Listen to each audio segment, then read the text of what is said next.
We recently had a manuscript come in that was written by a ghostwriter, and the client hated the book. He said, "It's not my voice, and the writer put his own spin on the subject, and I don't like it." So he hired us to fix it, and we tried to keep some of what was there, but we couldn't keep much, and really, we just said it's easier to start over. If you're hiring a ghostwriter to work on your book, stick around for this video to make sure that doesn't happen to you.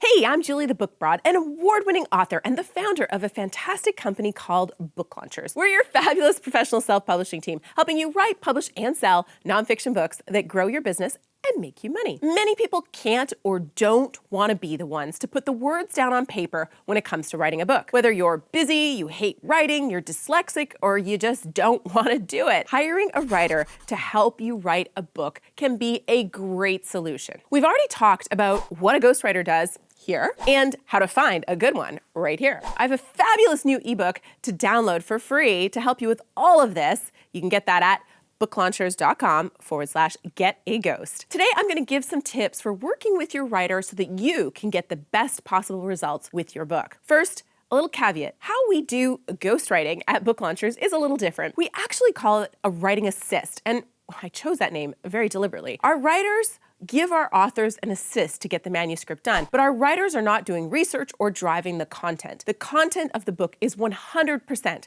coming from our authors. Whether they have interviews that they transcribe or talks that have been transcribed, training programs, articles they've written, podcasts, the author is providing the material, the stories, and the expertise. The writer is providing the words and teasing out some additional content through questions and discussions. So the advice I'm giving you is based on that kind of ghostwriting because it's what I know really, really well. With that in mind, here are 5 tips to help you get a great result with the writer that you hire. Number 1, know your hook and ideal reader before you begin. Our clients work with a story expert on our team to uncover what makes them cool and unique, what the big benefit for their reader is in reading their book, the hook. We've talked about that a lot around here, and develop an outline or a treatment for the manuscript. Once that's complete, we pair our author with a writer that's a great fit for their project. The plan is essential though, and without the plan in place before a writer begins, your project can take a wrong turn. Ouch! Number 2, organize your materials in advance. We had one client give our writer 300 pages of transcribed podcasts and expected the writer to find the nuggets in those pages. The client was frustrated with how long the project was taking,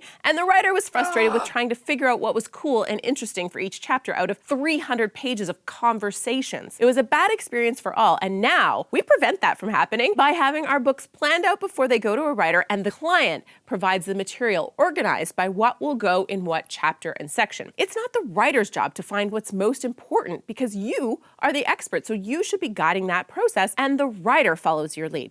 Number 3, read the first chapter or the first 5,000 words of your writer's work before you authorize the writer to move on. When you read these first pages, ask yourself, is this my voice and is it the one I want to use or the tone I want to use? Does it fit well with my hook? Will my ideal reader be engaged and interested? Don't worry if every word is one you'd use. At this point, you're looking for an overall tone and feeling that the words are the ones that you would use. If the writer's way off, now is the time to coach them and try to fix it. And if you coach them and try to get them to fix it and they don't, it's time to move on. Now, not later. Number 4, be involved but don't micromanage. We had one client who wanted to speak to our writer twice a week and see the words hitting the page in real time, but that was really taking away from the writing time for our writer. Writers have their own processes and need space to think and write and read and rework material. The situation was one part fear and one part just super enthusiasm on the part of our client, but we had to politely ask him to just step back and let the writer do their work. So while I want you to be involved enough to know if the book is going the wrong direction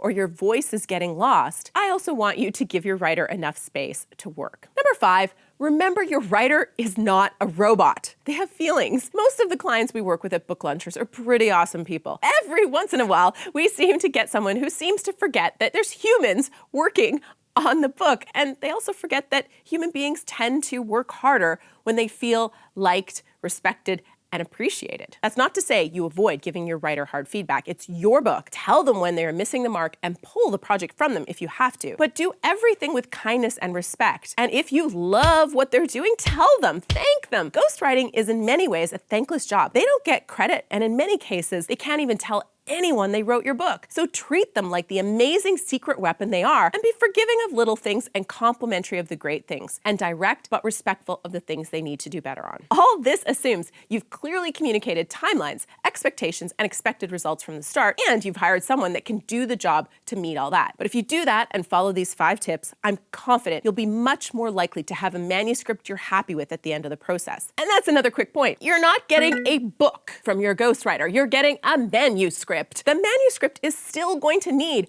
editing and more editing and design work before it's actually a book. Remember that. Have you hired a ghostwriter? Or are you a ghostwriter with tips on how to work with you? Share that in the comments below. And when you comment the day a video is released, you'll be entered to win some sweet book launcher swag like this No Boring Books mug. Like this tip, smash that thumbs up button. Go ahead, it feels so good. And make sure you subscribe to the channel and turn those notifications on so we can hang out every Tuesday and Friday when new videos come out. If you want to learn more about finding and hiring great ghostwriters, check out this video right here. Or if you're looking for the video that YouTube thinks you most need to see next, that is right here. Either way, click one because I am so excited to keep hanging out with you. See you over there.